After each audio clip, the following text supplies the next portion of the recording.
21h à Yaoundé, mesdames, messieurs, bonsoir, bienvenue sur votre espace panafricain sur Info TV, Ouro Africa, presque 1h et quelques poussières, des minutes pour justement épiloguer sur les combats panafricains, sur la vie panafricaine. Et ce soir, un combat va nous intéresser en introduction de ce plateau de Ouro Africa. Nous allons évoquer un fait qui pour certains a relevé de l'anodin, mais qui pour d'autres relève de l'incident diplomatique. Nous allons revenir en introduction de ce plateau sur cette affaire TV5 et ses excuses présentées à l'État du Cameroun. Lorsque justement, en cours de plateau, en cours de journal, que dis-je, TV5 de façon officielle par mégarde a eu à présenter un drapeau qui ne concernait en rien le drapeau de l'État du Cameroun, et que plus tard, après quelques communiqués et quelques annonces, le top management TV5 est revenu au Cameroun justement pour présenter ses excuses au peuple camerounais. Nous nous interrogeons donc ce soir au sortir de ces excuses-là sur ces excuses de TV5. Est-ce une hypocrisie internationale alors que l'on sait à qui appartient ce groupe de télévision, alors que l'on sait les positions qui sont celles du Cameroun sur certains aspects bien précis? On s'interroge ce soir sur ces excuses de TV5 Monde adressées au Cameroun. Est-ce une hypocrisie internationale? Je l'ai dit, nous en parlons en introduction de ce plateau de Ouro Africa. Nous allons aussi, et là, encore une fois de plus, rester au Cameroun avec une interrogation lancinante à l'heure que l'environnement politique et même sociopolitique semble pour le moins assez caricatural, assez tendu, assez incertain. Beaucoup s'interrogent sur les désirata du peuple camerounais. Que veut véritablement le peuple camerounais? Alors que justement beaucoup s'inquiètent de la montée en puissance de la vie chère. Beaucoup se questionnent sur l'élection présidentielle à venir. Beaucoup craignent pour l'insécurité dans le pays Cameroun. Que veut le peuple camerounais sur différents aspects que nous allons aborder ce soir? Mesdames, messieurs, c'est Ouro Africa, votre tribune panafricaine qui s'installe chaque lundi. Vous en avez l'habitude lorsqu'il est 21h à Yaoundé au Cameroun. Une fois que je l'ai dit, je respire et je vous reviens tout de suite après.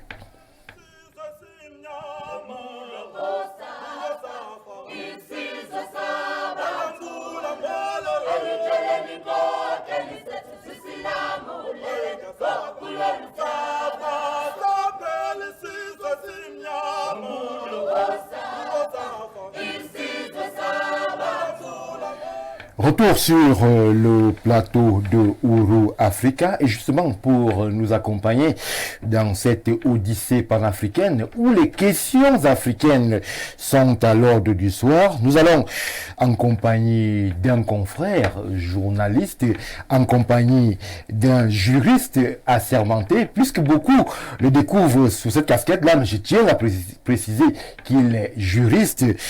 Le DP Thierry et Somba Abena nous fait l'honneur de son amitié. Bonsoir et bienvenue. Bonsoir Stéphane, bonsoir aux millions de téléspectateurs. Mon bonheur est heureux que d'être là ce soir. J'espère être à la hauteur de leurs différentes attentes. Depuis la casquette de juriste, beaucoup de ceux qui vous suivent dans vos contributions ne la connaissent pas. J'espère ne pas trahir un secret en ces lieux. Non, ce n'est pas un secret. Je peux juste préciser que je suis diplômé de droit, mais je n'exerce pas de façon quotidienne en tant que juriste. J'exerce de façon quotidienne en tant que chercheur, j'exerce de façon quotidienne en tant que journaliste. Parce que dans la chapelle juridique, le juriste est davantage considéré comme celui qui est praticien du droit. Oui. Les magistrats, les avocats, les huissiers, les notaires abordent plus aisément la casquette de juriste. Alors que ceux qui restent dans les laboratoires, dans les amphis, nous sommes davantage des doctrinaires, des chercheurs. Mais je ne vais pas refuser d'être qualifié de juriste ce soir. Merci DP pour la présence et la confiance, une fois de plus renouvelée en ces lieux. Je me tourne vers ma droite alors que nous allons parler du Cameroun et de son peuple. Nous allons parler justement aussi de communication. Nous avons sur ce plateau le docteur Jean-Moïse Mbok qui est, lui, de la société civile, qui est en d'autres lieux opérateur économique. Bonsoir et bienvenue. Bonsoir Stéphane, bonsoir à tous mes copanélistes que vous avez continué de présenter. Bonsoir au top management d'Info TV, bonsoir en particulier à la jeunesse camerounaise parce que nous sommes encore dans son mois et nous voulons dire ici que nous aimons ce pays, nous aimons notre Afrique et nous allons tout faire pour que les choses se passent bien dans comme le chef de l'État l'a appelé, ce continent. Que le continent Cameroun puisse respecter les normes, les critères, les canons et tout ce que ça comporte pour qu'on puisse enfin parler de manière objective de continent. Donc voilà, je dis tout mon bonheur d'être là et j'espère que je vais pouvoir apporter ma modeste contribution à cet échange. Je le dis tout le temps avec ces copanélistes de cette envergure, j'apprends. Et je sais que je vais encore apprendre ce soir. Jean-Moïse Mbok, en une minute, vous avez évoqué la fête de la jeunesse. Comment est-ce que vous avez vécu les célébrations y afférentes? C'est vrai que le mois de la jeunesse se poursuit, mais de façon spécifique, 11 février et autres, comment est-ce que vous avez senti cette jeunesse camerounaise? J'ai particulièrement apprécié la rencontre entre les membres du gouvernement et la jeunesse, ce qui s'est passé au Minepat et qui a même été diffusé sur les médias. J'ai beaucoup apprécié cet échange parce que c'est en fait ce qu'on demande, qui est une communication, qui est que ces ministres soient en face de cette jeunesse qui pose des questions comme les jeunes les posent et qui y a des réponses. Pour moi, c'est franchement une avancée quand les choses sont bien faites. Il faut le dire, il faut le saluer. On n'a jamais eu un échange ouvert de cette nature avec plusieurs ministres qui étaient là, avec des jeunes qui n'étaient pas triés sur le volet. C'était vraiment une jeunesse de tout. Il y avait des jeunes de Vogada là-bas, c'est un quartier de Yaoundé. Il y avait des jeunes de Vogada là-bas, je vous garantis. Ça quand même, on a suivi ça de près. Et pour moi, c'est une avancée parce qu'on se parle. Mais vous savez, le tout n'est pas de se parler, le tout n'est pas de prendre des résolutions. Il faut monter d'un cran, poser des actes et c'est à ça que le débat d'aujourd'hui nous amène. Merci Jean-Moïse Mbok pour la présence sur ce plateau. Un autre journaliste nous accompagnera, et même nous accompagne ce soir. Politique sous d'autres espaces, Simon Messengue, bonsoir et bienvenue. Bonsoir Stéphane, bonsoir à tous nos millions de téléspectateurs. Bonsoir particulier à la famille de Feu, désormais Feu, professeur Joseph Oona. Oui. C'est pour nous une grosse perte parce que évidemment professeur Joseph Oona a inspiré beaucoup d'universités et davantage beaucoup de jeunes. C'est quelqu'un qui a été un chef de famille exemplaire parce que on connaît sa progéniture aujourd'hui, on connaît beaucoup de hauts commis de l'État au Cameroun ont été de grands hauts commis de l'État, mais parfois leur progéniture laissait à désirer. Mais Joseph Ouna nous a montré qu'on peut être haut commis de l'État et encadrer bien sa famille. C'est la première des choses. Deuxième des choses, c'est quoi? C'est que c'est quelqu'un sur qui le chef de l'État, son Excellence Paul Biya, s'est beaucoup appuyé sur beaucoup d'aspects. Oui.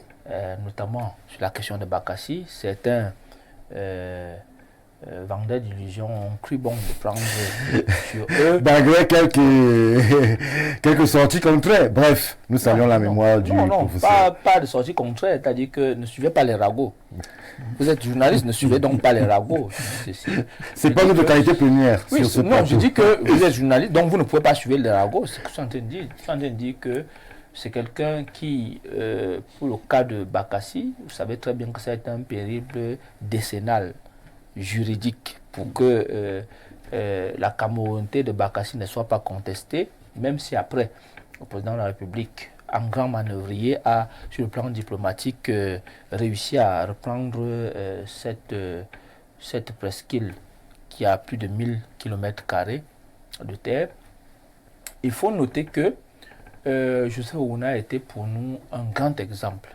Et pour moi, aujourd'hui, modestement, en tant que citoyen, je lui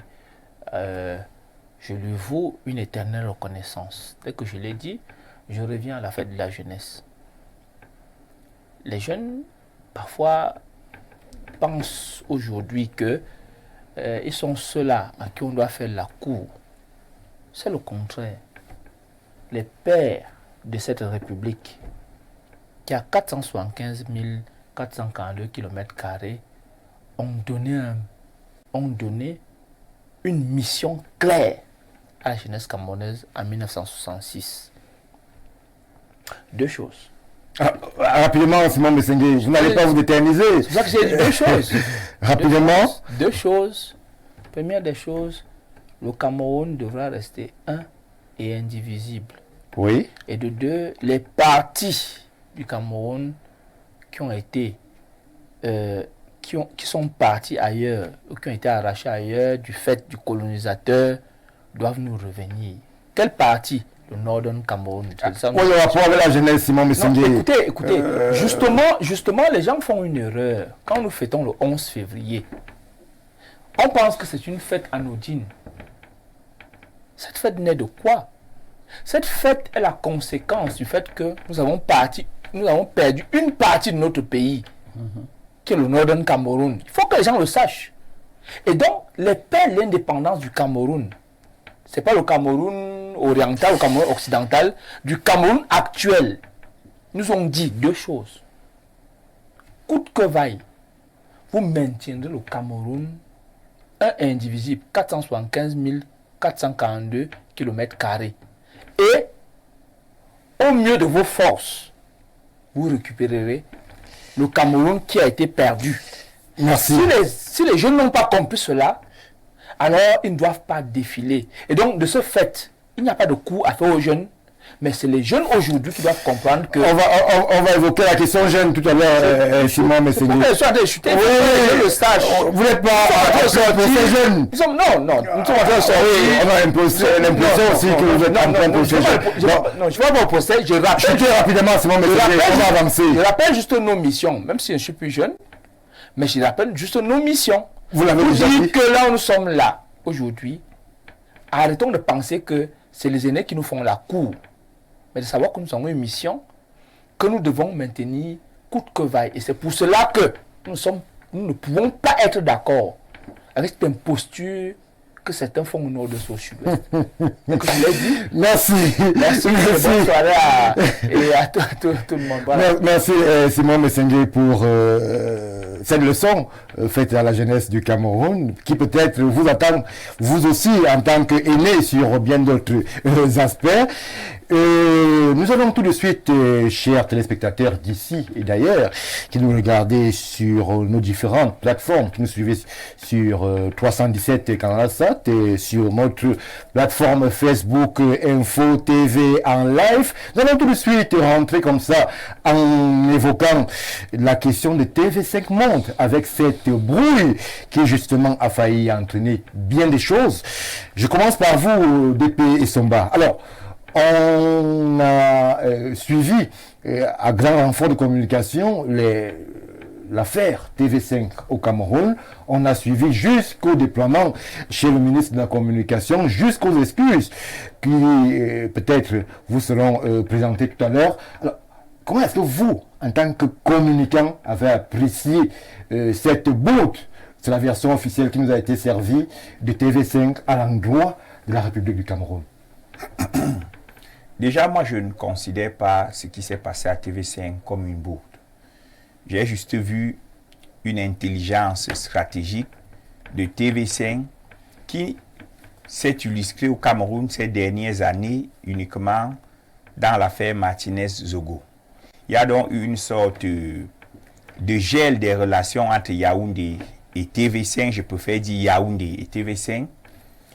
Et à un moment donné, TV5 a réfléchi à comment faire que Yaoundé recommence à s'intéresser à lui ou à elle. Il fallait donc créer cet incident. Et vous avez vu ce qui s'est passé par la suite. Dès qu'il y a eu incident, les deux pôles se sont rabibochés, entre guillemets. Et ce rapprochement a permis de revisiter la coopération Cameroun, TV5 et SACE. Donc, en matière de relations internationales, on ne commet pas de bourdes. Ce sont des personnes avisées, ce sont des personnes douées d'une intelligence parfois hors du commun qui ne peuvent pas s'accommoder de ce type de lacunes.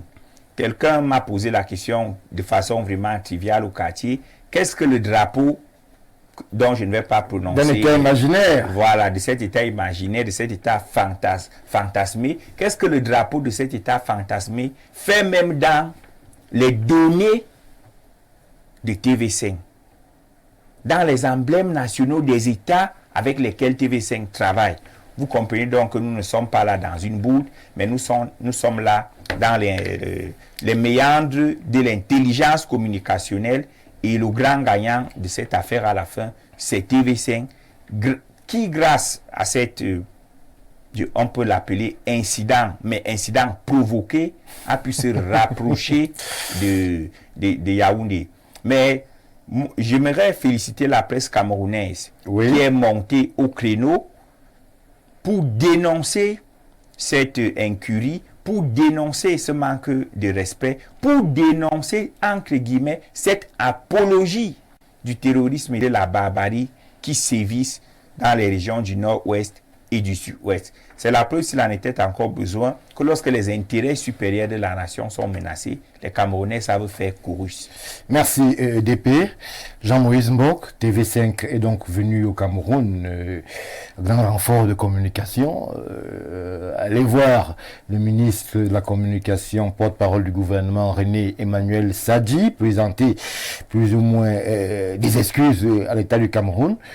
Première interrogation, beaucoup dans le milieu de la presse au Cameroun estiment qu'il ne s'agit pas d'une bourde, que c'est totalement voulu, mais beaucoup aussi, même dans le même milieu de la communication, estiment que la réaction du gouvernement camerounais a été assez timide et que justement on pouvait faire mieux ou plus pour exprimer un mécontentement général de la part du peuple camerounais. Moi, je suis parfaitement d'accord avec le DP quand il dit que c'était programmé, c'était organisé, c'était pensé, c'était voulu. Bien leur a pris parce qu'ils sont tombés sur un ministre, Emmanuel Sadi, qui est plutôt très conciliant. Qui est diplomate. Qui est un diplomate. J'aurais souhaité qu'il tombe sur Issa Tiroma à l'époque, ou sur le ministre Atanganji. Et on ne serait pas en train de rigoler comme on rigole là, parce que c'est extrêmement grave, même si on veut arranger les relations, il y a une façon de faire. Moi, j'ai trouvé ça très injurieux, j'ai trouvé ça rabaissant, j'ai trouvé ça, mais la provocation à l'extrême.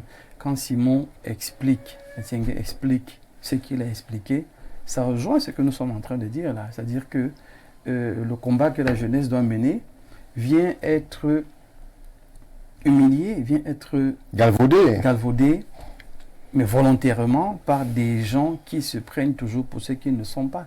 Il faut rappeler ici que quand on dit qu'un État est souverain, ça implique naturellement que les autres en face les respectent, les considèrent et fassent attention à ce qu'ils peuvent créer comme incident. Je vais plus loin. On a été faible parce que ça aurait été le Cameroun qui avait commis une situation comme celle-là. Ce n'est pas vers le ministre de la Communication qu'on serait allé. On serait allé plus haut pour s'excuser, pour mieux arranger. Ils sont arrivés très facilement au Cameroun, reçus par le ministre de la Communication qui, je crois qu'il a dit, bon, ça ne sert à rien d'aller discuter avec des gens qui savent ce qu'ils font et qui veulent nous faire croire qu'ils ne savent pas ce qu'ils font. Il a évacué ça en grand. Mais je dis, à un moment donné, c'est des sauvages, parce que c'est de la sauvagerie, c'est de la barbarie, c'est une insulte contre l'armée de la nation, parce que nos soldats qui meurent là, ce n'est pas un amusement. C'est des jeunes qui meurent. C'est des chefs de famille qui meurent. Venir sortir un drapeau comme celui-là et s'amuser avec, et venir dire après, on ne s'est pas rendu compte. Je me suis posé la même question. Qu'est-ce que ce drapeau faisait dans leur banque de données? Ça veut dire qu'il était disponible. Il était sauvegardé à dessein. Il était là pour un but, pour un objectif. Donc aujourd'hui, que la presse camerounaise ne baisse pas la garde, parce que TV5 est ennemi du Cameroun, c'est manifesté en ennemi du Cameroun. Maintenant, on prend notre grande sœur, qu'on vient, Madame Durand, qu'on vient balancer comme ça, comme le drapeau de la paix. Hein, c'est vraiment, elle n'est responsable de rien, mais qui l'a indexé? Qui a dit qu'elle était la cause? Mais vous voyez, c'est des gens qui savent très bien ce qu'ils font. Ils essayent de vous embrouiller, essaient de vous manipuler. Nos dirigeants doivent comprendre. Et c'est là qu'on ne comprend pas toujours la jeunesse. La jeunesse n'est pas violente. La jeunesse s'exprime bruyamment quand elle a l'impression qu'en face, on ne comprend pas son malaise. On ne comprend pas son mal-être. On ne pouvait pas laisser ce DG arriver au Cameroun, être reçu avec faste et pompe et repartir comme il est parti. Alors, est-ce que ce combat de la communication était un combat aussi du panafricanisme, de la libération de l'Afrique? Tout est là pour démontrer aujourd'hui que la communication n'est même plus le quatrième pouvoir. Vous êtes passé au deuxième pouvoir parce que le premier reste le premier. Mais la communication aujourd'hui est au centre de tout. Vous faites une communication ici, fût-elle banale, et TikTok nous le montre. Quelqu'un fait une vidéo stupide dans sa chambre, c'est dans le monde entier. Parce que la puissance des médias, elle est immédiate, elle est directe et elle est vicieuse. Quand surtout une communication est faite à dessein pour nuire, elle est vicieuse. Cette communication a été faite à dessein, elle a été faite pour nuire. C'était un clin d'œil à ces gens-là, pour leur dire, recommencez votre sauvagerie, recommencez votre barbarie. Ce n'était pas anodin. C'est pour ça que je dis qu'on ne pouvait pas laisser ça passer comme ça. L'armée même devait interdire qu'ils entrent dans le territoire camerounais. Parce que c'est eux qui sont au premier front et qui défendent notre vert jaune. Ça ne pouvait pas passer comme ça. La communication aujourd'hui est au centre des échanges humains parce que justement le monde est devenu un petit village planétaire où ici avec mon WhatsApp, j'échange avec mon ami qui est à Guangzhou, avec l'autre qui est en Indonésie et ainsi de suite. Parce que c'est ça la puissance de la communication. Commettre une erreur à cette échelle, ce n'est pas une erreur, c'était une organisation, un projet, mais seulement en face, ils auraient dû trouver une résistance ferme. Parce que c'est avec le Cameroun que ça s'est fait aujourd'hui. Demain, une autre personne va essayer la même danse compliquée. On va passer le temps, et c'est ça là, on va passer le temps à vouloir jouer les gentils, à vouloir jouer les polis. Je sors en disant simplement qu'à un moment donné, il faut la diplomatie, il faut la politesse, il faut la gentillesse, mais il faut aussi de la fermeté. C'est pour ça que j'aime le langage parfois abrupt du ministre Atangadji. il fallait la sortir de Moulinex. Merci Jean-Moïse Mbok. Alors, pour qu'on soit au même niveau d'information, on va essayer, avec le concours de la réalisation, de prendre de façon précise le discours d'excuses des représentants de TV5 qui sont arrivés au Cameroun. Alors, on va essayer de voir si, justement, ce discours-là vous a convaincu, Simon Messengue. Si on est en harmonie, on prend, sinon on prend d'abord l'avis de Simon Messengue, qui est aussi journaliste. Simon Messengue, allez-y.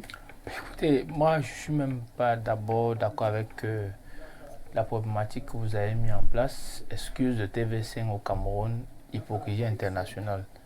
De quoi avez-vous peur de parler d'hypocrisie française?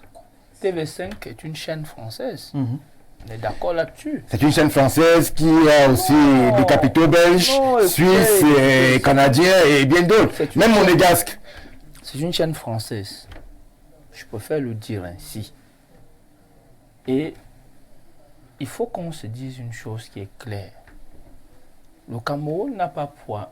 Il y a un adage bêtis qui dit souvent que ce n'est pas le jour où on mange l'écureuil qu'on attrape la hernie. Ça veut dire quoi? Ça veut dire que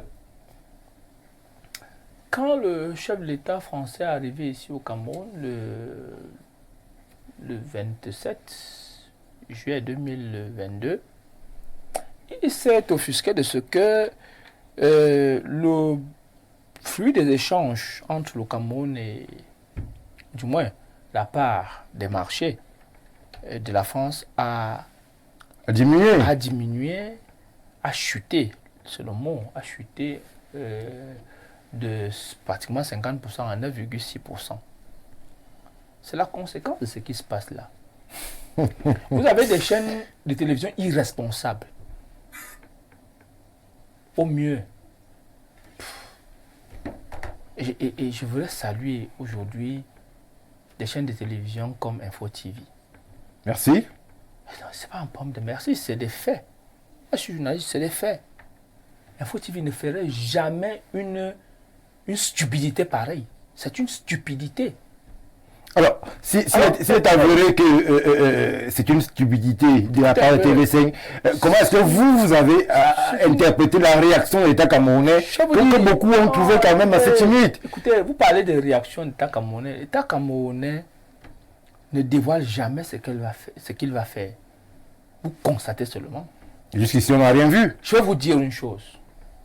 Il y a un ministre des Affaires étrangères qui est venu ici au Cameroun dans le but de penser pouvoir empêcher au président camerounais d'aller à un sommet étranger. Oui. En pensant pouvoir contrôler le port de Douala et autres. Quand il rentrait le même jour, on jugeait que ce monsieur, les actions de ce pays-là ne pouvaient plus gérer le port autonome de Douala. C'est vous dire une chose, c'est quoi? C'est que le Cameroun comptait rester maître de son destin, vaudra toujours de l'or au Cameroun. Ces simagris qui sont venus faire ici au Cameroun n'émeut personne. Du tout. Personne. Même pas celui qui les recevait. Je vais vous le dire. On sait que ça ne dépend, ce n'est pas eux. L'État français a montré ses limites. Je précise encore que TV5 appartient à la Belgique, à la Suisse, au Canada, à Monaco et... Je dis que l'État français a montré ses limites. À quel niveau? Je vous ai dit deux choses. Le Cameroun compte rester maître de son destin. Oui. Et personne ne peut l'empêcher d'être maître de son destin. Vous savez, les manœuvres que certains pays étrangers ont mis en place pour qu'il y ait une force onusienne pour gérer la crise du nord-ouest au sud-ouest. Vous savez ce qui s'est passé? C'est ceux qui ne comprennent pas qui est à la tête de ce pays, qui ne savent pas ce qui se passe. Ce que TV5 a fait ne venait pas de lui, ça venait d'ailleurs. Vous parlez d'excuses. Avant de parler d'excuses, expliquez-nous comment ça s'est passé. On vous a expliqué, Écoutez, on vous a dit que c'était une erreur d'un stagiaire. Écoutez, il y avait une banque où un drapeau est apparu. Ce stagiaire-là était un martien. Il était martien. Ce drapeau n'existe pas. Vous parlez de drapeau, ce mot n'existe pas. C'est un tissu de propagande terroriste. Il ne s'agit pas d'un drapeau. C'est un tissu de propagande terroriste. Stéphane Barga, vous avez coulé les larmes ici un jour. Quand vous dites que vous coulez les larmes, je vous demande pourquoi vous coulez les larmes. Vous m'avez dit que ça pourrait être ma fille. Lorsqu'on a tué 7 enfants dans une école, des petits enfants dans une école, on a égorgé certains. Lorsqu'on a pris une fille de 23 ans, 24 ans, Comfort Toumazan, on l'a attachée en pleine rue. On l'a dépecé. Pas de drapeau, ce n'est pas un drapeau. Un drapeau est un instrument de ralliement d'un peuple. Et donc, voilà des gens, des stupides personnes, qui vous disent que, en fait, le Cameroun, bon Dieu, on prend un tissu de propagande terroriste, on met à côté. Et des individus stupides viennent au Cameroun, ils viennent vous dire que c'est qui compte. En fait, vous pensez que là où nous sommes là, c'est même vous qui parlez de ça. Hein? On ne parle pas de ça. Parce que la vengeance, c'est un plat qui se mange froid. Jusqu'ici, il est attendu par le peuple camerounais qui continue de s'interroger sur... le peuple camerounais s'interroge sur rien. TV5 a fait sa bourde, c'est mon message. Écoutez, si ça a fait sa bourde, ils sont venus. Écoutez, ils sont venus, c'est vous qui vous rappelez qu'ils sont venus. Moi, je ne savais pas. Parce que je n'avais pas vu cette communication au ministère. Je ne veux pas voir ces idées de personnages. Je ne veux pas les voir. Ça ne m'intéresse pas du tout. Ce Cameroun que vous voyez là, nous sommes fiers d'être Camerounais. Et ces histoires-là ne nous intéressent pas. Vous comprenez ça? C'est vous qui parlez de ça aujourd'hui. Le Cameroun est debout, indivisible. Et notre président nous a souvent dit, le Cameroun comptait rester maître de son destin. Ce n'est pas une... Je vous dis une chose, nous sommes fiers d'Info TV. Ces histoires que vous parlez là, c'était monté, descendu. Ça ne m'intéresse pas. Merci. Et donc, disons-nous une chose. Le Cameroun est resté debout dans le Conseil des Nations. Et je vous dis une chose. Le candidat du Cameroun, ce pays continent, le continent Cameroun, a été adoubé par toute l'Afrique, des 54 États d'Afrique. On dit, c'est le candidat du Cameroun que nous prendrons. Vous croyez que un minuscule truc va nous faire douter de notre grande nation? Non. Et donc de ce fait, nous parlons. Vous chutez, Simon Messengé, vous chutez. Merci, vous n'évoquerez plus, vous n'évoquerez plus DP. Moi, je reste toujours avec la même interrogation.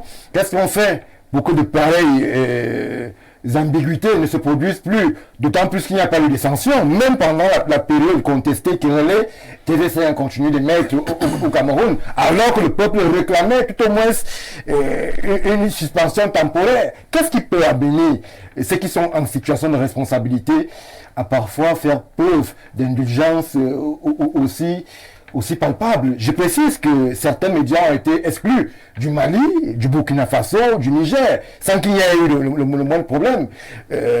France 24 a été chassé du Mali, c'est pas un secret. Même chose au Burkina Faso, même chose au Niger. Pourquoi on peut poser des actes aussi graves comme cela? Imaginez que le Cameroun, Info TV par exemple, puisse remplacer le drapeau de l'État de France par celui de libération des Corses.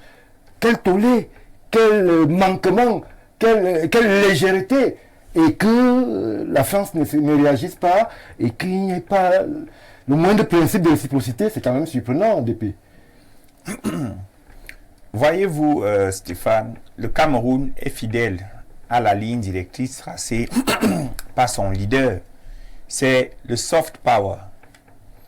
Nous n'avons pas un leader va-t-en-guerre, nous avons un leader très diplomate. mais dont les coups diplomatiques sont toujours portés au moment opportun. Souvenez-vous de la fameuse théorie du bruit qui a permis de ridiculiser quelqu'un qui était arrivé à Yaoundé en donneur de leçons. Donc, comme je l'ai dit dans mon propos liminaire, lorsque les intérêts supérieurs du Cameroun sont menacés, les Camerounais savent faire bloc. Oui. Ils ont décidé. Pas des Camerounais, mais le gouvernement. Ils ont décidé de faire bloc en suivant la logique silencieuse. On a coutume de dire au quartier qu'on répond aux imbéciles par un petit coup de silence. Ceux qui ont perpétré cette infamie diplomatique espéraient justement qu'il y ait une levée de bouclier barbare. Mais nous leur avons dit non. Et ce qui aurait donné une résonance à leur acte. Mais l'ignorance de l'État camerounais et regardez un peu qui les reçoit. Ce n'est pas le ministre des Affaires, des Relations extérieures, mais c'est le ministre de la Communication qui leur dit, vous dites que c'est une bourde. Ok, allons-y dans le couloir, votre petit couloir de la bourde. Et on va s'arrêter là. Parce que pour nous, c'était un épiphénomène.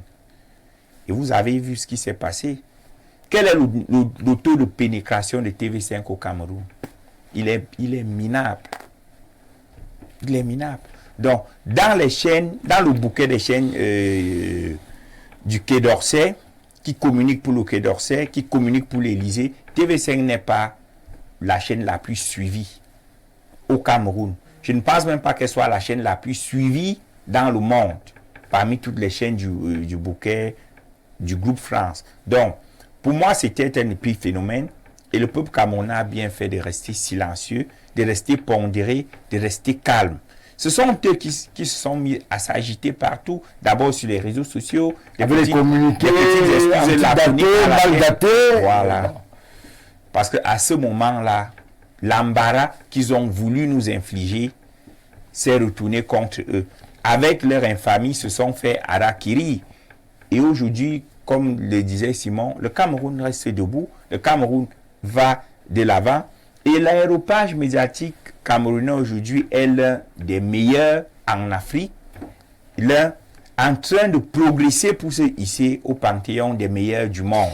C'est bien la preuve que ce que TV5 a fait, on n'a même pas besoin de dire aux étudiants en journalisme que cela ne doit pas arriver, parce que l'exemplarité des médias camerounais suffit déjà à dire à TV5 que vous êtes resté à la traîne.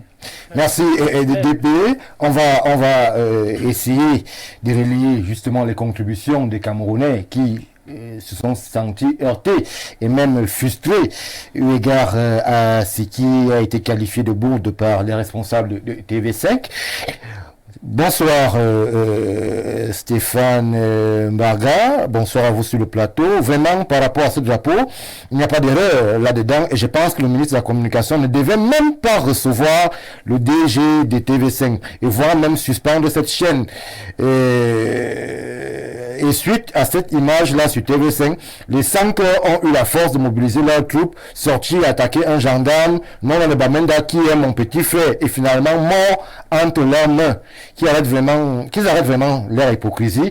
Actuellement, mon petit frère est mort. Non, ils ont jubilé à Kumbo. Oui, ils ont réussi à tuer un gendarme, mais vous avez vu ça quelque part dans le journal? Non. Mais pourtant, c'est arrivé. Et si c'était l'inverse, ces Français n'allaient même pas entendre quoi que ce soit. Ils savent ce qu'ils font.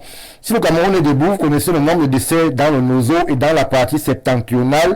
Non, mais nous avons nos frères qui ont laissé leur vie dans ces zones-là. Et nous vivons avec les douleurs de chaque jour, de ne plus les revoir. Et j'ai assisté à la mise en bière de mes petits frères avec le corps broyé avec les balles et les bombes. Dans le Cameroun, si nous fatigue avec son système qui reste calme devant tout ça alors qu'il y a des solutions. Merci pour la contribution. Bonsoir Stéphane. Je donne raison à l'argumentaire de monsieur Simon Messengue. La France ayant perdu le Cameroun se sert des subterfuges pareils pour affirmer sa reconnaissance au mouvement terroriste. Ce malheureux incident du 23/01/2024 où TV5 a présenté le drapeau des terroristes. Pourquoi le Cameroun n'approfondit pas le questionnaire en demandant à cette équipe dirigeante de TV5 comment ont-ils fait pour acquérir ce drapeau? N'y a-t-il pas de connivence entre TV5 et ce groupe fantoche? C'est une question qui reste en suspens. Bien le bonsoir à tous sur le plateau. La jeunesse doit vous faire quoi? Je ne comprends plus ce pays. Quelqu'un prend 10 minutes à la télévision à 1 heure de grande écoute pour appeler la jeunesse camerounaise à courtiser les vieux. Seigneur, grand frère, tu parles de quoi? Je ne vais pas lire les frustrations de la jeunesse camerounaise. Heureusement, vos enfants vont soit vivre le même calvaire avec nous, soit ils seront des éternels immigrés. Merci pour la contribution. Rapidement, l'autre plateforme nous interpelle. Bonsoir le plateau TV. S'il vous plaît, pourquoi TV5 s'excuse auprès du Cameroun? Que je puisse donner mon avis. Merci pour la question. Bonsoir plateau, belle émission. Juste pour vous féliciter, plus particulièrement à mon ancien voisin à Kondengui, Santa Lucia, le docteur Mbok. Je le rencontrais tous les matins sans savoir que c'était une bibliothèque ambulante. Il a raison sur la puissance des médias. Voilà que je le découvre dans les médias, pourtant il était si proche de moi. Bonne continuation. Francis Denkomo a réagi. Je suis d'accord avec vous. Bonsoir. Avec le monsieur, ces gens-là sont venus se moquer de nous. Merci à vous, monsieur Akwa. Depuis Yaoundé, c'était avec nous. Alors, Jean-Moïse Mbok, en 1 minute, et ensuite, monsieur Messengue. Moi, je respecte les positions de Simon et du DP, mais je dis à un moment donné, il faut se comporter de manière barbare avec les barbares. Vous auriez proposé quoi? C'est facile qu'on supprime purement et simplement cette chaîne qui est d'une très faible audience d'ailleurs, qui ne nous sert à rien. Mais je dis, si vous voyez, et essayez un peu d'écouter ce que le téléspectateur a dépeint, ce que Simon même a dépeint, ce que le DP également a dépeint, ce que nous vivons dans le Nozo est une sauvagerie rare. C'est-à-dire que il y a des familles qui sont traumatisées aujourd'hui à cause de ça.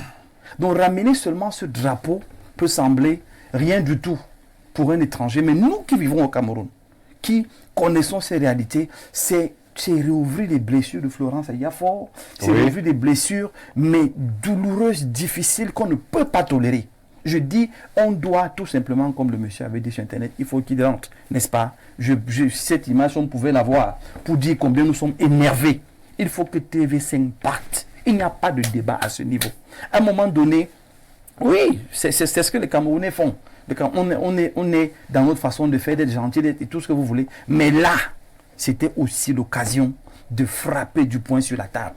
On ne peut pas mépriser un État de cette façon. Et ils savent ce qu'ils font. Et ils vont continuer de le faire. Oui. Il y a des États, vous n'allez jamais essayer ça. Depuis cet incident malheureux, on a comme une recrudescence des attaques terroristes. Mais ça a repris. Parce que c'était fait à dessein. C'était fait à dessein. Et pour donc montrer qu'on est un État debout, à un moment donné, il faut faucher de mauvaises herbes comme celle-là. Je vais emprunter à la Bible. La Bible dit que c'est les petits renards qui détruisent la vigne. C'est des petits renards. La vigne, c'est quoi? Prenez un champ de maïs. Quand le maïs pousse, vous avez des petites racines qui sont en bas, qui tiennent le maïs. Oui. Le renard fait quoi? Il vient bouffer ces petites racines. Et puis après, tout tombe. Il n'y a pas de récolte. On se dit, mais qu'est-ce qui s'est passé? Il y a eu quel problème? Les petits renards sont passés tout doucement, très subtilement, et ont fait leur travail. Ce drapeau, c'est un petit renard. Ce qu'ils ont fait, ce morceau de tissu terroriste, pour reprendre le terme de Simon, ce petit drapeau terroriste, c'est un petit renard qu'il ne faut pas laisser continuer de tourner autour du Cameroun. TV5 devait donc tout simplement être supprimé. Comme on a supprimé, on a le CNC qui sait très bien le faire ici, qui sait supprimer les chaînes quand il y a un problème, qui sait suspendre les journalistes, suivez mon regard, qui sait faire son travail quand il le faut. Là, le CNC devait taper du poing sur la table. On a eu une communication très timide. Le Cameroun devait taper du poing sur la table. On ne peut pas être gentil avec ça. Il faut penser aux familles qui sont traumatisées. Il faut penser à ces gens qui ont perdu les leurs et dire à des gens comme ceux-là que vous cherchez le Cameroun, ne le cherchez pas sur un secteur comme celui-là. On va être poli ailleurs, mais sur la situation du Nozo, on va être d'une sauvagerie rare. Merci Jean-Moïse Mbok, Simon Messengue. En une minute, justement, et certains qui vous suivent en d'autres plateformes ont vu le parallèle de cet incident-là et la recrudescence des attaques dans le Nozo, à croire qu'il y avait un agenda bien canalisé. Stéphane, je n'irai pas dans ce sens-là. Je voudrais interpeller deux entités. L'Observatoire national des médias, qui est une sous-direction du ministère de la Communication, et le Conseil national de la communication. C'est inacceptable. Je dis bien, c'est inacceptable qu'on puisse suspendre un journaliste parce que vous avez été suspendu. Oui, malheureusement. Pour une question, bon, évidemment, qui était... Simon Messengue, ne nous rappelez pas, c'est un souvenir. Non, je dois me le rappeler parce qu'il y a un aspect bien plus grave encore. Je rappelle que c'est pratiquement plus de 4000 morts. Morts du terrorisme. Et qu'on assimile un État comme le Cameroun avec le drapeau, c'est un instrument de ralliement d'une nation. On ne peut pas remplacer le bleu, blanc, rouge par un instrument terroriste. Et que des plates excuses soient faites par des personnes douteuses. Non, ce n'est pas les personnes douteuses, c'est le top management de TV5 qui était sur le Milcom. Oui, c'est des personnes douteuses, puisque c'est le top management. Il est clair qu'il n'aurait jamais fait une erreur pareille. Ce drapeau n'existe pas. Ce drapeau n'existe pas. Le Conseil des Nations ne le connaît pas. C'est un instrument de propagande terroriste. Et qu'on assimile à un pays comme le Cameroun, c'est très grave. Et que des instances comme celle-là se suffisent avec ce simagri qui a été fait. Il a même été reçu au CNC. C'est très grave. Et non, humblement, j'exhorte le CNC et l'Observatoire des médias de suspendre cette chaîne terroriste. Tout simplement. Non, on n'a pas dit que c'était une chaîne terroriste. Je le dis, j'assume mes propos. Non, vous n'allez pas assumer. Non, sur ce plateau. Sinon, Messengue. D'accord, mais c'est pas une chaîne terroriste. Je le dis pourquoi. Je dis pourquoi. Disons qu'il y a eu ces manquements-là que vous souhaitez réparer, mais TV5 ne saurait être qualifié de chaîne terroriste. C'est très poli, c'est très poli. Chaîne terroriste, non, c'est très poli. Vous imaginez, peut-être pas. Je suis sûr d'une chose. Ruben Umnyobe, Osenda Afana, Ernest Wandje, Amadou Ahidjo et autres héros nationaux qui ont versé leur sang pour ce pays. Et vous savez très bien aujourd'hui comment nous avons fait pour qu'il y ait de 1916 jusqu'à aujourd'hui des gens qui sont morts et que des individus pareils qui ne connaissent pas notre histoire, qui prennent sur eux, nous assimiler à une bande de vulgaires criminels, comme le président de la République l'a instruit. Et vous trouvez que c'est une histoire où on peut gérer comme ça? Je dis, moi, c'est une chaîne terroriste. Non, on ne va pas accepter ces propos sur ce plateau. Non, vous ne pouvez pas accepter cela. Parce que nous retirons notre responsabilité de ce plateau, de vos propos. Mais vous pouvez accepter. Mais vous pouvez accepter. Ce n'est pas les propos validés. Je venais de voir. Écoutez, c'est bon, Messengue. D'accord. TV5. Il y a eu le manquement. On ne peut pas dire que c'est une chaîne terroriste. Pour tous ces héros qui sont morts, pour le vert, rouge et jaune, frappé d'une étoile dorée, une vulgaire chaîne ne peut pas se permettre de nous la faire. Ça, jamais. Et qu'on en reste là, comme ça, c'est pas possible. Et je ne comprends pas. Quand je vois cette image que vous présentez, et on est dans une situation où jamais en France on ne le ferait jamais. Le bleu, blanc, rouge ne se discute pas. il n'y a aucune raison pour qu'on remplace le bleu, blanc, rouge. Non pas bleu, blanc, rouge, n'importe comment. De la manière dont la Constitution française l'a mis.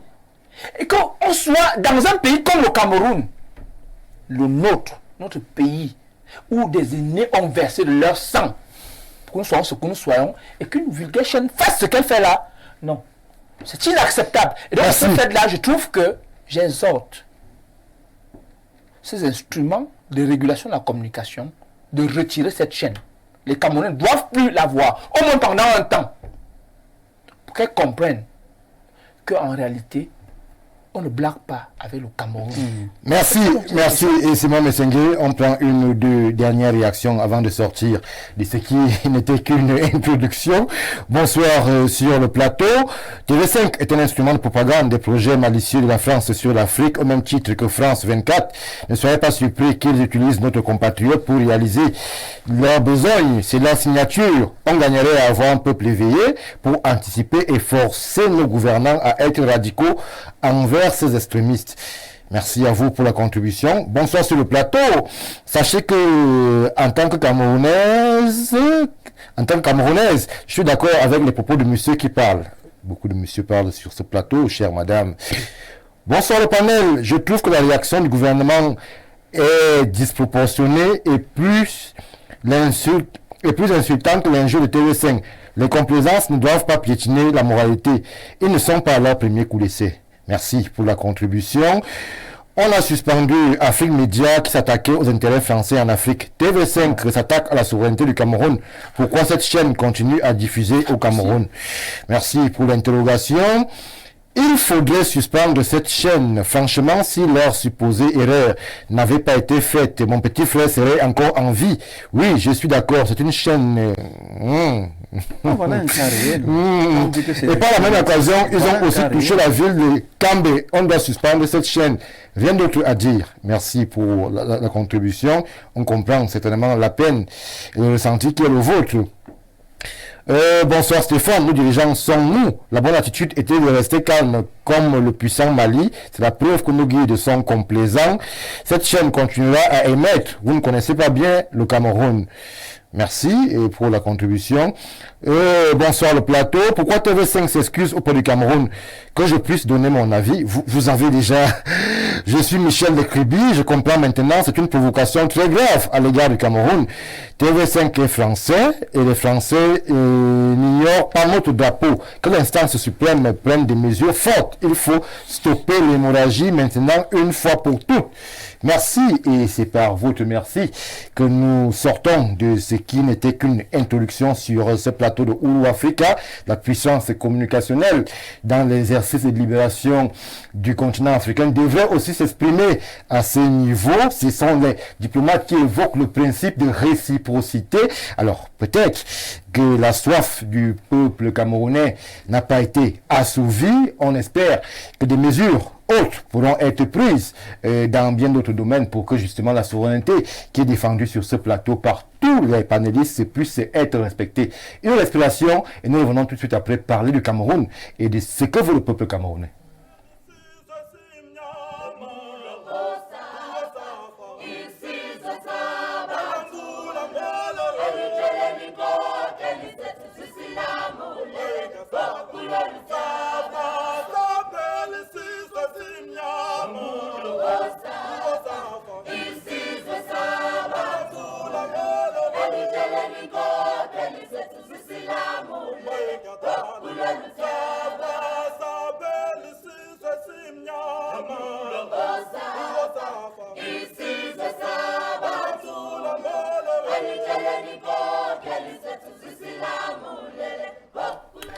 Retour sur le plateau de Ouro Africa, l'exercice panafricaniste sur Info TV se poursuit et nous revenons et restons même au Cameroun avec la deuxième interpellation qui va guider nos échanges de ce soir. Nous évoquons justement le peuple camerounais alors que nous sommes en début d'année 2024. Les Camerounais s'interrogent et beaucoup voudraient véritablement savoir que veut le peuple camerounais. Beaucoup de questions fusent lorsque l'on interroge cela. Et ceci, à travers la République, les Camerounais sont inquiets par rapport à la présidentielle qui arrive. Les Camerounais, justement, nous évoquions cet aspect sécuritaire avec le NOZO et l'extrême nord ou nord Cameroun. Les Camerounais en ont un tout petit peu marre de cette inflation galopante qui est plus ou moins jugulée et estompée par les ministères concernés. Les Camerounais voudraient plus de justice sociale. Alors, DP Somba, je me tourne vers vous pour commencer. Le peuple camerounais que nous voyons, que nous interrogeons, que nous côtoyons, est-ce que vous pensez que en 2024, les incertitudes soient plus nombreuses qu'en 2023 et que véritablement, il faudrait un tout petit peu s'inquiéter lorsque l'on interroge l'environnement sociopolitique qui est le nôtre aujourd'hui au Cameroun? Stéphane, pour lire ce qui se passe au Cameroun, il faut être objectif. Il faut se remémorer l'histoire du Cameroun, savoir d'où nous venons et comprendre où est-ce que nous allons.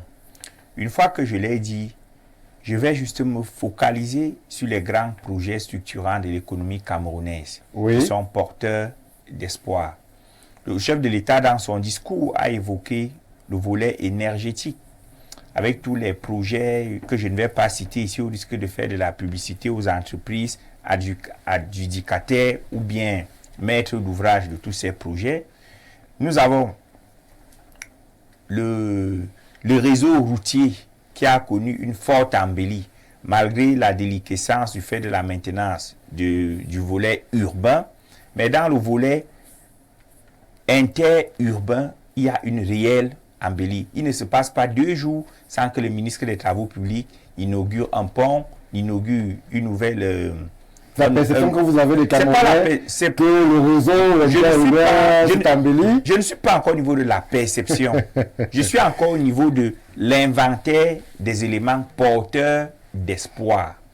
Mais il y a un problème, c'est que lorsque le pouvoir d'achat est faible, lorsqu'on ne parvient pas à remplir le panier de la ménagère, il est facile de verser dans la psychose et dans le pessimisme. Parce qu'on n'est pas sûr que l'on va pouvoir atteindre le résultat ou alors l'instant de récolte de tout ce que le gouvernement camerounais est en train de semer en ce moment. Surtout avec des effets collatéraux tels que le terrorisme dans les régions du nord-ouest et du sud-ouest, le terrorisme dans la partie septentrionale du pays et une sorte de terrorisme par procuration dans une certaine partie de l'Est du Cameroun. DP Somba, restons pragmatiques et justement focus parce que les Camerounais nous regardent. Le gouvernement a promis via les différents barrages l'énergie aux Camerounais. Est-ce qu'il y a l'énergie au Cameroun?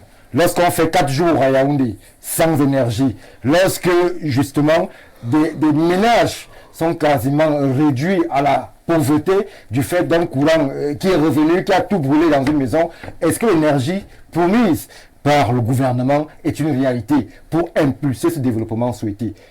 Le volet énergétique, selon vous, est-ce que ce n'est pas un facteur qui pourrait amener de façon parallèle le peuple même à se soulever et créer de fortes tensions sociales?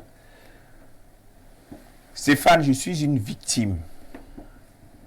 Je viens de perdre mon laptop, je l'ai dit sur un plateau TV, à cause des problèmes énergétiques. Mais est-ce que je dois m'arrêter là? Que veut le peuple camerounais? Nous sommes dans la projection. Qu'est-ce que l'État a pris comme mesure pour juguler le problème énergétique? L'État s'est lancé dans un vaste chantier de construction des barrages. L'État a mis sur pied une société spécialisée dans le transport de l'énergie électrique.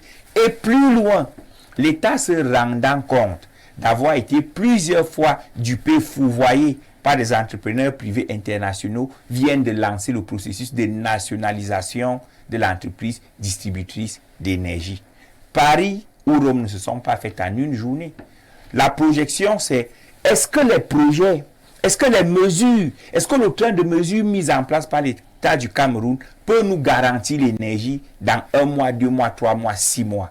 C'est là mon objectif. Je ne vais pas revenir sur ce qui s'est passé hier. Alors, mon objectif, c'est de vous rappeler qu'il y a eu des barrages financés à coups de milliards et d'endettement de l'État du Cameroun sur des générations de Camerounais. Aujourd'hui, ces barrages sont improductifs. Les Camerounais sont dans le noir, il faut le dire. C'est pas un secret. Nous, médias, parfois fonctionnons avec des moyens parallèles.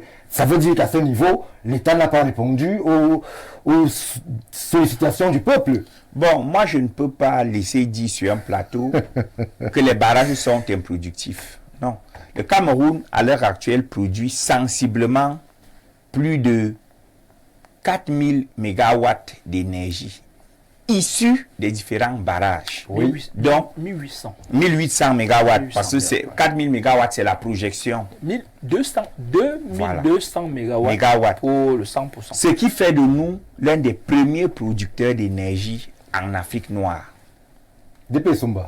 Donc, je suis avec vous. Ça veut dire que les barrages. Est-ce que les que les barrages que vous tenez parle aux citoyens d'Engel Menduka, qui n'a jamais vu d'électricité, quand ils disent que son pays est un des premiers producteurs en Afrique? Est-ce que ce discours-là, il faut d'abord que les Camerounais sachent que les barrages sont productifs. À qui? Non, les barrages produisent de l'énergie. Pour qui? Mais il y a un problème. Si Eneo est aujourd'hui entre les mains des expatriés, ce n'est pas un souhait du gouvernement camerounais. Les ajustements structurels qui ont impliqué la privatisation ont été imposés dans le cadre des conditionnalités à l'État du Cameroun. Et la preuve que l'État du Cameroun s'est rendu compte de l'incurie, de la duperie, c'est que l'État du Cameroun a décidé de reprendre tout son réseau de distribution de l'énergie. Quelle est la symbolique de cette attitude? C'est que, un, nous nous sommes rendus compte de l'incurie internationale, et deux, nous avons déjà la capacité de nous autodéterminer sur le plan énergétique. Lorsque vous sortez de chez vous le matin, n'ayant pas donné l'argent de la ration à votre épouse, le soir, lorsque vous rentrez, ce qu'elle attend de vous, ce n'est pas de présenter les excuses pour la ration que vous n'avez pas donnée hier, mais celui donner la garantie que demain, en sortant, vous allez lui laisser l'argent de la ration. Et moi, je m'inscris dans cette perspective. On sait tout ce qui s'est passé hier. On sait tout ce qui s'est passé aujourd'hui. Ce qui est important, c'est avoir les garanties que demain sera meilleur. Et moi, je fais partie des Camerounais qui pensent que la majorité des mesures mises en place, déployées par le gouvernement du Cameroun, peut garantir, peut assurer un lendemain meilleur aux Camerounais. Et c'est la raison pour laquelle je nous exhorte tous à faire preuve de pondération, à faire preuve de résilience et surtout à faire confiance à ceux qui nous gouvernent. Merci DP Somba. Jean-Moïse Mbok, une fois que nous avons survolé la question énergétique, allons sur une question qui vous est, à vous, précisément très chère. On parle ici de la vie des populations, la vie chère, l'inflation. Alors, le peuple, on se pose la question, que veut le peuple? Le peuple veut manger, le peuple veut se nourrir, le peuple veut se vêtir, se soigner, mais on a l'impression que plus le temps passe au Cameroun, plus il y a lieu de s'inquiéter dans nos marchés, malgré tous les efforts du ministère du Commerce, par exemple, mais la flambée est évidente. La hausse des prix, elle est palpable. Les citoyens s'interrogent. Où est-ce qu'on va s'arrêter avec toutes ces hausses de prix incontrôlées et même parfois incontrôlables sur nos marchés? Donc, est-ce que là encore à ce niveau, il n'y a pas lieu de s'inquiéter eu égard aux échéances qui arrivent? Quand il y a un problème, il faut l'adresser. Et le problème aujourd'hui, ce n'est qu'un problème de communication. Ce n'est qu'un problème de communication, tout simplement parce que entre ce que le gouvernement planifie, programme, organise, qui peut même s'expliquer très bien, comme mon frère Somba le disait tout à l'heure, et l'information que le bas peuple a, oui, sur les engagements de l'État, sur les sacrifices, sur les difficultés, sur même parfois la peine dans les différentes entrées, à savoir redistribuer, il y a un sérieux problème de communication. Le peuple camerounais veut quoi aujourd'hui? Le peuple camerounais veut parler un même langage avec ses dirigeants. Oui. avec ses leaders. Souvenez-vous de la crise de 1990, quand le chef de l'État prend la peine de dire qu'il faut qu'on serre les ceintures, parce qu'on rentre dans un tunnel et on devra en sortir. Les Camerounais étaient préparés. Il y a eu des baisses de salaire, il y a eu même des coupes Les déflatés. de salaire, des déflatés, il y a eu des explications, il y a eu une communication. Et à partir de la communication, les Camerounais ont pu se préparer à gérer les défis, à gérer les challenges.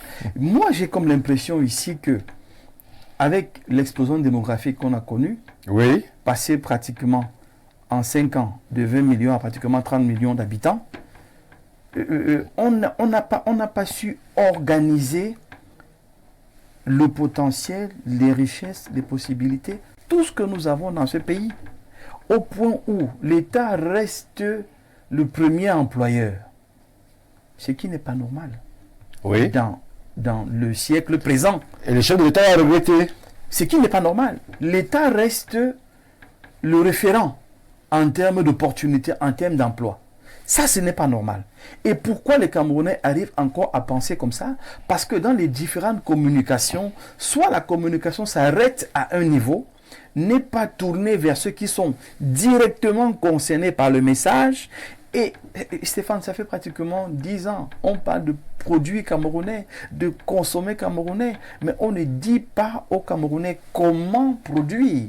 On ne dit pas aux Camerounais comment sonder les modes de consommation pour adapter la production à la consommation.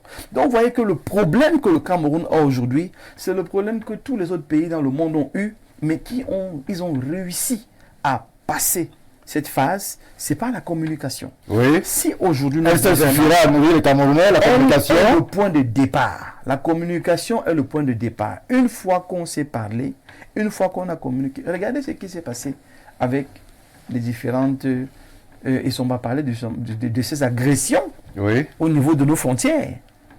Qu'est-ce qui a fait que le Camerounais soit solidaire? Parce que nous, pour une fois, on a communiqué là-dessus.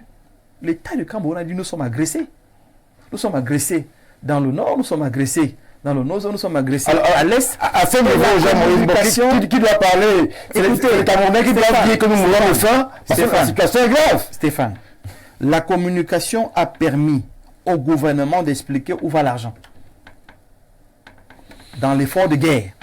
Il y a même eu ce que je vais appeler un coup de cœur. Il y a eu un coup de cœur qu'on a lancé pour l'effort de guerre. Où même les opérateurs économiques ont été sollicités pour faire face à l'agression sur le Cameroun. Pourquoi on est arrivé à ça? C'est parce qu'on a communiqué. Il y a eu une communication là-dessus. Le ministre Siroma, à cette époque, j'étais avec le ministre à ce moment-là, oui. Le ministère de la Communication. J'ai pu voir comment, Stéphane, chaque semaine, il fallait communiquer sur la situation du Nozo, ce qui s'est passé, comment ça s'est passé, pourquoi ça s'est passé et quelles sont les mesures qui sont prises pour que l'affaire aille, que ça change, on va dire ça comme ça. Oui. Pourquoi cette situation a été comprise de tous les Camerounais? Pourquoi cette situation a été entendue même dans le monde entier? C'est parce qu'on a associé à cette difficulté une communication qui a permis à tous les Camerounais de comprendre et d'intégrer que nous avons une agression en face de nous. Si on laisse faire, on va être dans la difficulté. Mais je dis pour la question de la vie chère, il faut à un moment donné que la communication soit globale. Si l'État arrive à des difficultés, c'est qui peut arriver à tout le monde. Il faut pouvoir associer son peuple à la difficulté, expliquer la difficulté, mais aussi prendre des mesures pour que demain ça aille mieux. Mais pour que demain ça aille mieux, ce n'est pas un vœu pieux. Ce n'est pas une vue de l'esprit, c'est un échange, c'est une communication. Votre femme, vous avez beau dire dans votre cœur que vous l'aimez, si elle ne l'entend pas de votre bouche, vous êtes tous les hommes ici, vous savez bien que la femme veut l'entendre. Le peuple veut entendre.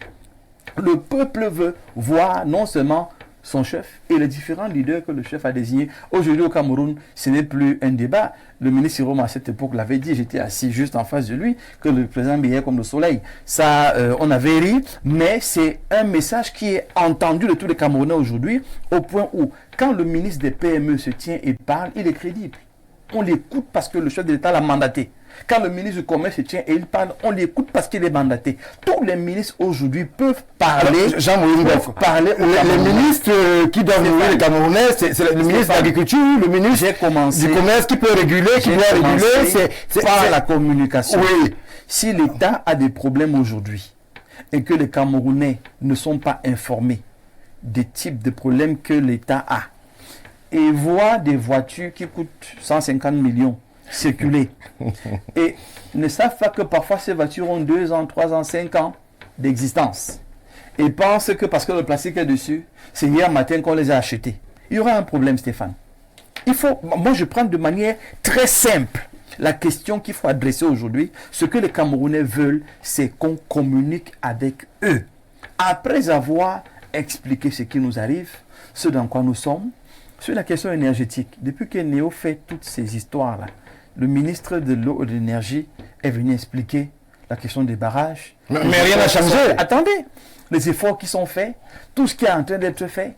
Mais dans le processus, Stéphane, c'est comme les véhicules que nous avons. Qui prévoit qu'une roue se perce?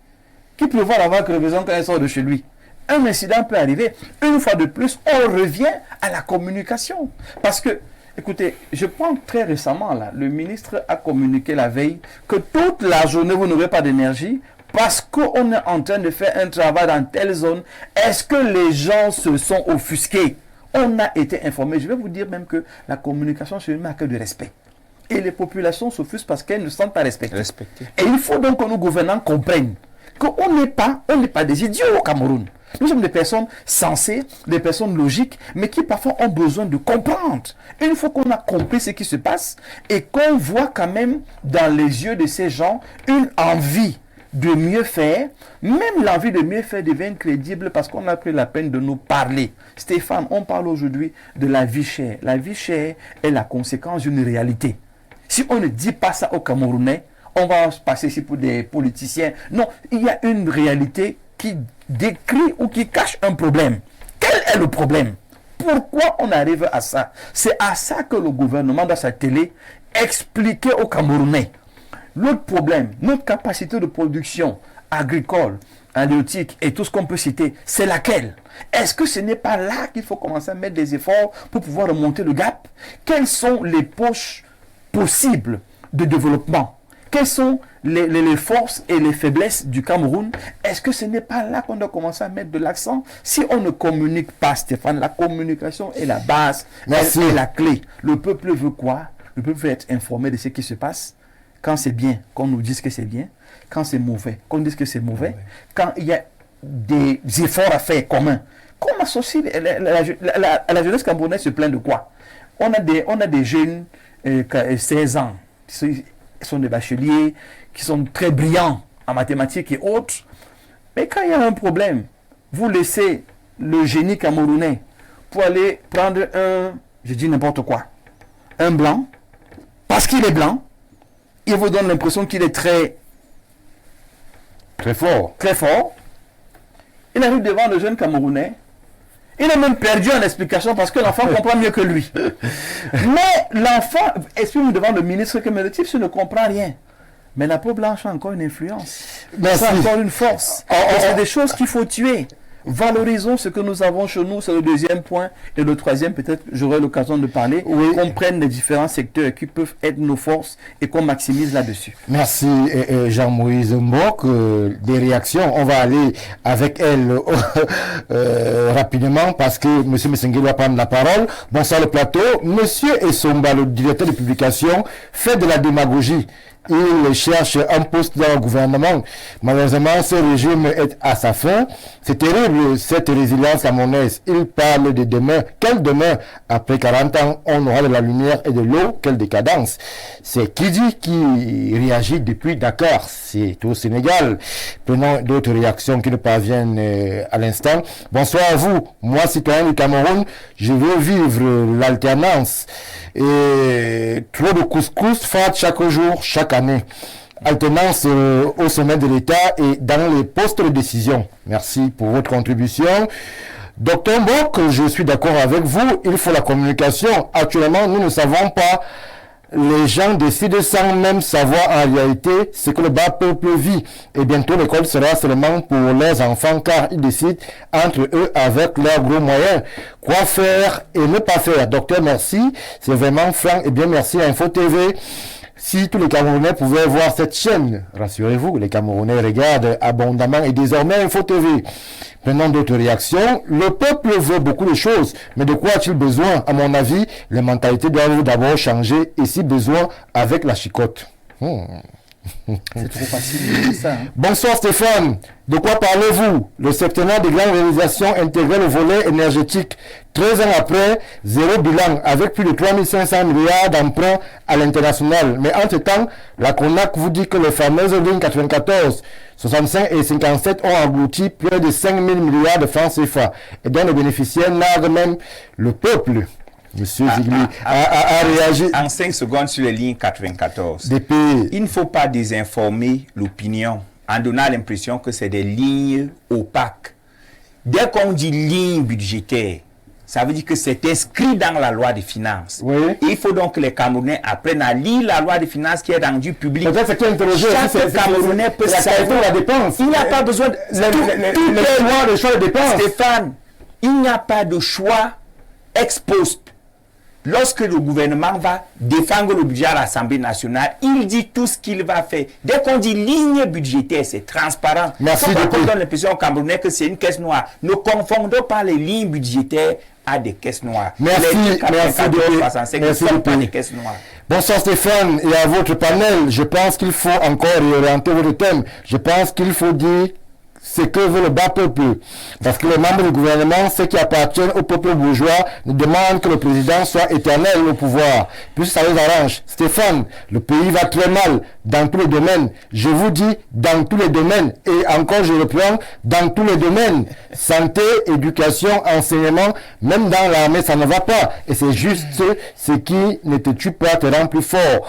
Je pense que nous, le bas peuple, on sera tous des gagnants avec la souffrance. Alors, je vais m'arrêter là, Simon Messengue, pour vous donner la parole. Un aspect a été évoqué par le docteur Jean-Moïse Mbok, un aspect lié à la qualité de la dépense publique. Et même au train de vie de l'État, c'est pas moi qui le rappelais, c'est le président, lors de son allocution à la nation le 31, qui revenait encore en s'inquiétant sur un certain type de dépenses publiques qui pour lui devrait être freiné ou tout alors supprimé. Et plus tard, le ministre d'État SGPR avait donné des orientations de la très haute hiérarchie qui justement mettait en garde contre ces missions, ces séminaires à ne plus finir et cette dépense parfois inutile de la haute administration. Est-ce que ce n'est pas là où il faut faire des réserves, là où il faut faire des économies pour que le peuple camerounais puisse ressentir cette abondance qu'on lui promet mais qu'il ne vit pas?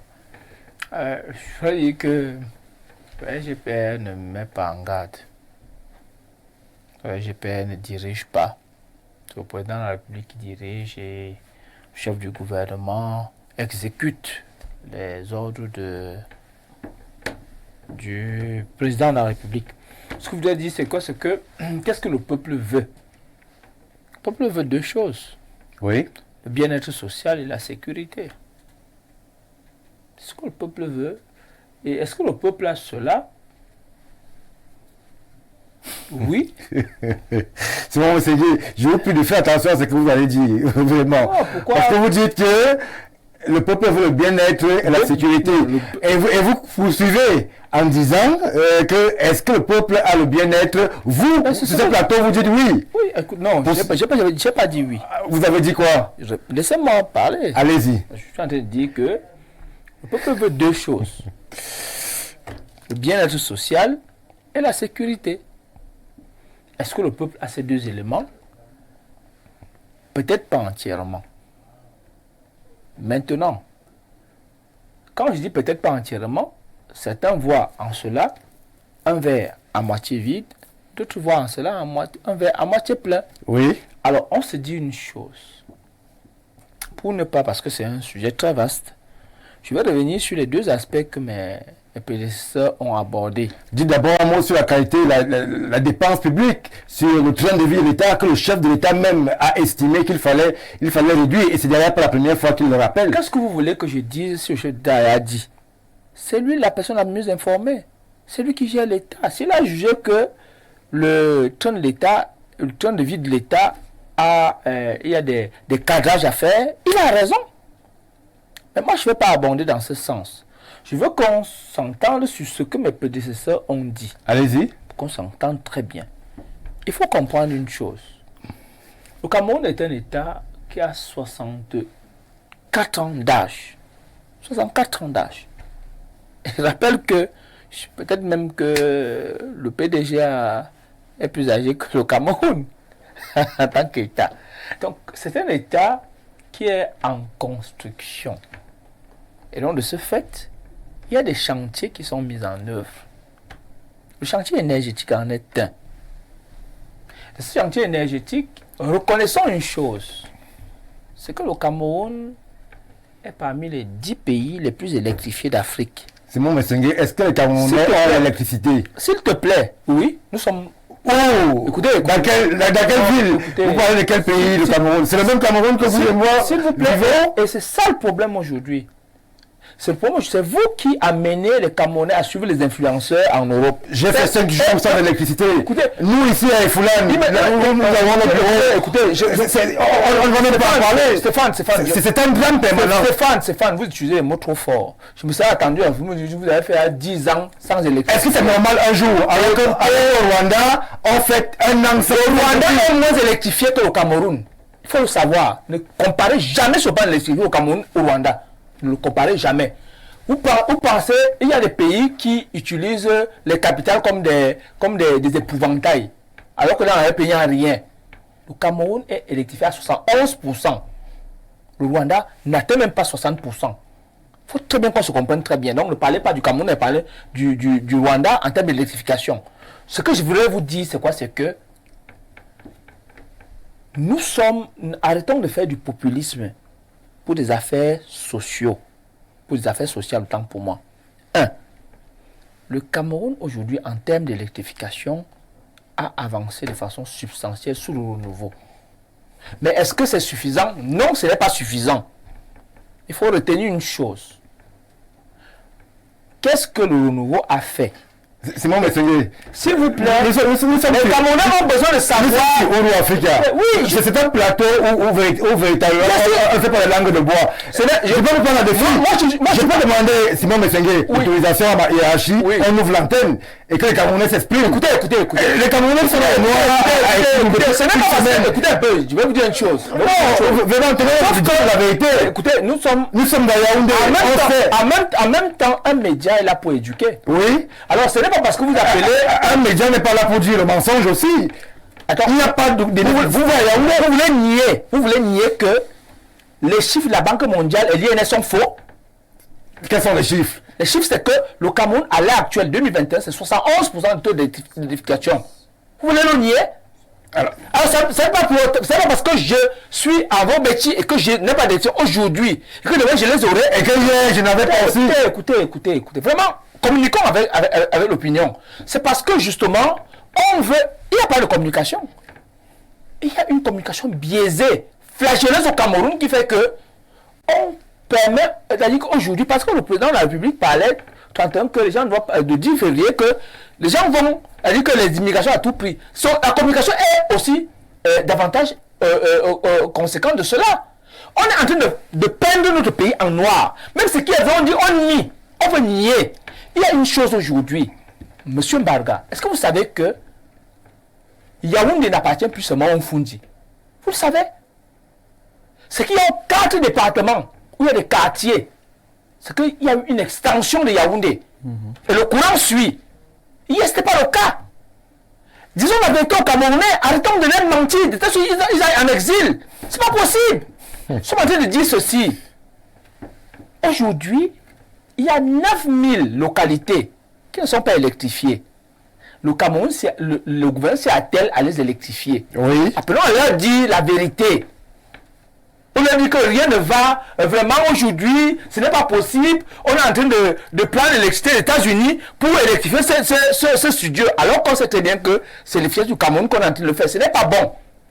Alors, disons-nous clairement, qu'est-ce qui se passe aujourd'hui avec l'électrification? Rapidement, Simon Alors, aujourd'hui, nous avons un problème. Le problème, c'est quoi? C'est que on a mis des barrages partout.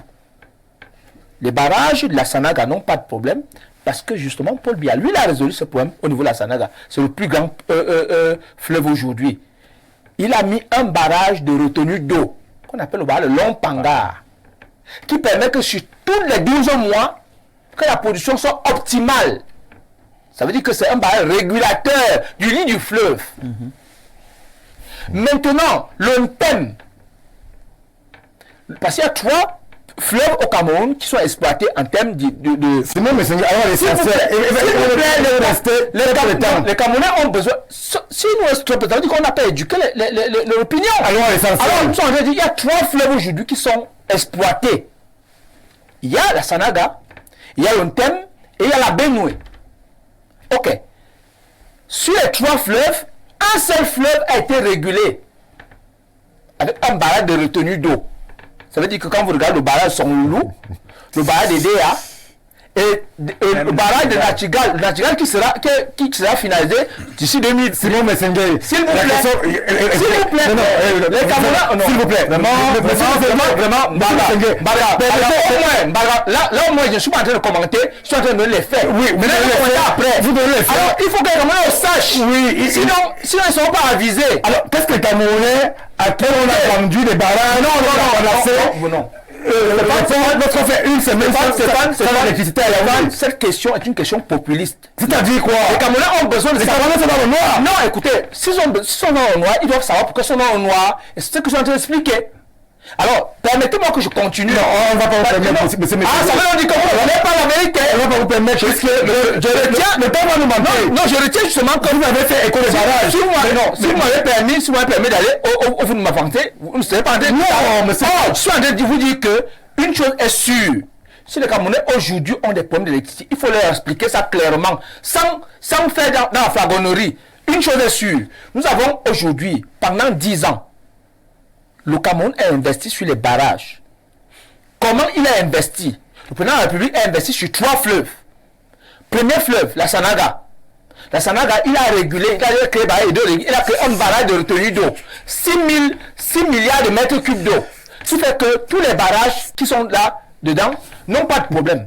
Deuxièmement, vous entendez dans le communiqué du Minet, qu'est-ce qu'il parle de quoi? Il parle du barrage de Menvele, qui est bâti sur le thème. Il vous dit que pendant les périodes de tiage, dans les périodes de basse eau, c'est-à-dire des périodes de saison sèche, nous aurons une baisse drastique. On ne peut même pas avoir 91 MW sur les 211. Parce que justement, l'eau est en baisse. Merci Simon. Écoutez, s'il merci te plaît. Alors, on va s'arrêter là. Qu'est-ce qu'on a préconisé? On a préconisé quoi? On a préconisé ceci. On a dit, ok, on est en train de mettre en place un barrage de retenue d'eau, barrage de réservoir. Ça veut dire que les Camerounais aujourd'hui, ce que le gouvernement camerounais demande aux Camerounais, c'est de nous dire que nous sommes en train de construire un pays. Et de ce fait, si nous voulons avoir l'électricité, même pour nous et pour les générations à venir, nous devons prendre un peu de temps. Et donc, nous disons aux Camerounais que ce qui se passe aujourd'hui est lié au fait que nous sommes en train de construire également la stabilité que nous avons construite à Sanaga, nous sommes en train de le faire dans le thème et dans la Bénin plus tard. Merci. Ce qui est des néos. Merci. Ce qui est des néos. Merci Simon. Les néos jouent un jeu qui n'est pas très bien. Et je suis fier de ce que le Minet a mis les points sur les i et c'est pour ça qu'on veut renationaliser notre... Merci Simon. Parce que justement, on l'a compris. Ils tiennent sur... On l'a compris. C'est-à-dire qu'ils ne veulent pas... Ils ne jouent pas sur le social. Ils passent sur eux le temps de vendre l'énergie électrique aux plus offrants, c'est-à-dire aux grandes multinationales, alors que le peuple a besoin de trucs. Et donc, le Minet a dit stop. Merci. Je suis fier de cela. Merci. Il faut arrêter de penser que le gouvernement ici, on vous a compris. Vous avez abordé les deux aspects. J'ai abordé un seul aspect. Un seul aspect. Il nous reste à peine 3 minutes. Je vais donner la parole de conclusion au DP. Je promets, parce que justement, les réactions sur les plateformes nous font savoir que ce que nous disons touche abondamment les Camerounais. Quand nous reviendrons certainement la semaine prochaine sur cette interrogation. Alors, DP, que disent les Camerounais? Les Camerounais s'expriment. Les Camerounais ont faim, les Camerounais ont soif, ils veulent l'eau, ils veulent l'électricité, ils veulent manger, ils sont ambigus quant à à l'avenir politique de leur pays, qu'est-ce qu'on fait? Ne serait-ce que ce soir pour les rassurer. Je vous donne 1 minute 30 parce que nous sommes en conclusion. La question est difficile parce que vous me mettez en posture d'immédiateté alors que c'est un sujet qui ne nécessite pas l'immédiateté. Je vais rejoindre le docteur Mbok en disant, déjà il faut énormément communiquer. Oui. À l'heure actuelle, il y a un vaste projet aquacole qui est logé au Minépia. Mais les Camerounais ne sont pas au courant. Pourquoi c'est toujours les mêmes ministres qui viennent communiquer? Où sont les autres? Où est le ministère de l'Agriculture? Où est le ministère des Pêches et des Industries animales? Pourquoi toujours le ministre des Transports, le ministre du Commerce, le ministre de l'Eau, le ministre des Finances? Mais où sont les autres membres du gouvernement pour venir expliquer aux Camerounais? Lorsqu'on parle d'impôt substitution et qu'on nous dit que l'usine de transformation de manioc de la banlieue de Saint-Melima n'est pas encore opérationnelle, alors que l'usine est déjà opérationnelle. On parle de farine de manioc, mais on ne nous dit pas que cette usine pourra produire la farine de manioc. Donc moi je dis, dans l'immédiat, il faut que le gouvernement s'engage dans un vaste chantier d'éducation. Parce que le temps imparti sur les plateaux télé ne permet pas toujours de rester. Merci. Je vous réitère déjà l'invitation pour lundi prochain parce que nous avons des informations qui nous viennent de certaines sources pour apporter peut-être de la contradiction à ce qui est dit sur ce plateau, à certaines déclarations qui ont été mises sur ce plateau. Je ai une comme ça en passant, qui nous vient, celle-là de Côte d'Ivoire. Elle dit ceci: d'après l'Institut national de la statistique, INS au Cameroun, le taux d'accès à l'électricité au Cameroun était de 62,2% en 2018 et estimé à 110% en 2021. Cependant, il s'agit là d'une moyenne qui masque certaines disparités entre les régions, entre les réseaux et entre le milieu urbain et le milieu rural. Oui.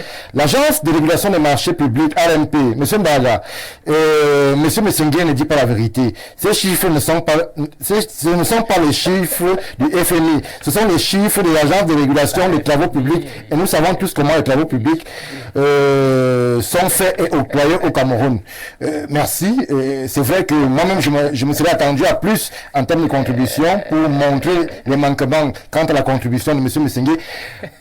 Jean-Moïse Mbok, à vous le mot de fin, comment on rassure, tout en promettant qu'on reviendra sur cette problématique de ce que veulent les Camerounais la semaine prochaine. Ben, écoutez, il faut dire la vérité aux Camerounais, et la vérité est qu'un État doit se construire. Un État se construit avec ses richesses, mais aussi avec ses hommes, avec son potentiel. Et tout ce qui est fait par le gouvernement, si ce n'est pas connu, si ce n'est pas dit, on aura toujours, c'est là que les bonimenteurs vont arriver et fabriquer des choses, dire qu'ils ne font rien, 40 ans dans le noir et ainsi de suite. Pourtant, ce n'est pas vrai. Il y a de gros investissements qui sont faits, tous les différents secteurs. Et ça, je peux le dire, on a lancé Promote aujourd'hui avec tous les membres du gouvernement et le secteur privé et tout ce que ça comporte. Quand vous voyez le Made in Cameroun dans la dynamique des jeunes Camerounais, tout ce qui est en train d'être fait, mais à un très petit niveau, si on renforçait tout ça, les choses iraient nettement mieux. Merci. 1. La communication. 2. Impliquer la jeunesse dans ces différents chantiers. C'est très important. Impliquons la jeunesse dans ces différents chantiers. 3, il faut à un moment donné que le chef de l'État secoue un peu son système de manière à ce que tous les ministres, le DP Somba le disait, tous les ministres doivent, ce n'est pas un débat, ce n'est pas une question, ils doivent communiquer parce que Stéphane, nous sommes actuellement en crise, mais ce n'est qu'une crise de communication. Une fois qu'on aura communiqué, qu'on aura expliqué les réalités, vous allez voir encore que les Camerounais seront plus motivés pour construire ce pays. On ne construit pas une nation en un jour ou en 6 mois. On doit dire la vérité aux Camerounais.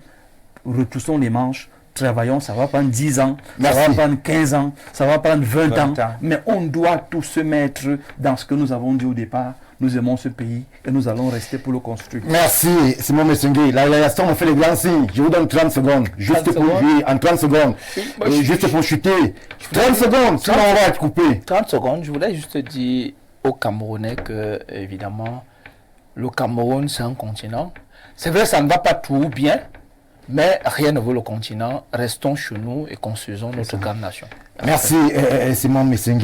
Je vais prendre l'engagement et promettre à tous ceux qui ont contribué sur ce plateau à cette édition de Uru Africa que leurs contributions seront relayées lundi prochain lorsqu'il sera 21h. N'hésitez même pas durant la semaine à apporter plus de contributions parce qu'elles seront relayées, parce que c'est vous et pour vous seul que cette émission s'adresse. Merci d'avoir regardé, merci d'avoir exprimé vos opinions, merci aussi d'avoir tancé un peu ceux qui sont en plateau avec nous. C'est ça Uru Africa, des esprits libres, mais toujours dans la dynamique de faire avancer notre continent, le continent africain. Bien le bonsoir.